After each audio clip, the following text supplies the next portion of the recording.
4 চনত যেতিয়া আমি টিয়কৰ কলীয়াপানী সত্ৰখন উদ্বোধন কৰোঁতে সন্ত সমাৰোহ পাতিছিলোঁ, তাৰে আমাৰ যি পইচা ৰাহি হৈছিল, সেই ৰাহিৰ অংশৰে আমি মহাপুৰুষ শ্ৰীমন্ত শংকৰদেৱ গৱেষণা বঁটা প্ৰৱৰ্তন কৰিছিলোঁ। তাৰ লগতে অইলৰ পইচাও সংযোজিত হৈছে, ডক্টৰ সত্যকাম বৰঠাকুৰে আনি দিছিলে আমাক।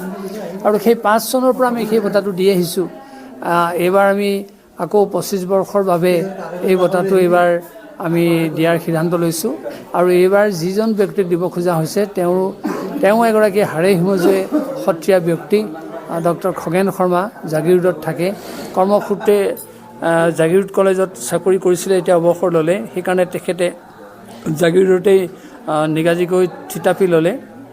কিন্তু তেখেত তেনেই আমাৰ কাষৰ ব্যক্তি আছিল, বিহপুৰীয়াৰ ওচৰতে ঘৰ। আৰু মাজুলীৰ সত্ৰতো তেখেতে আছিলে, আউনীআটী সত্ৰতো আছিলে, নতুন কৰ্ণবাৰী সত্ৰতো আছিলে। সেয়ে আমি তেখেতক সত্ৰীয়া বুলি ক'ব খোজোঁ। আৰু তেখেতে উদাসীন সত্ৰৰ পৰম্পৰা, উদাসীন সত্ৰৰ ত্যাগ, উদাসীন সত্ৰৰ লক্ষ্য উদ্দেশ্য সম্পৰ্কে তেখেতে গৱেষণা পত্ৰ লিখি উলিয়াইছে আৰু তেখেতে ডক্টৰেটো লৈছে সেই বিষয়ৰ ওপৰত।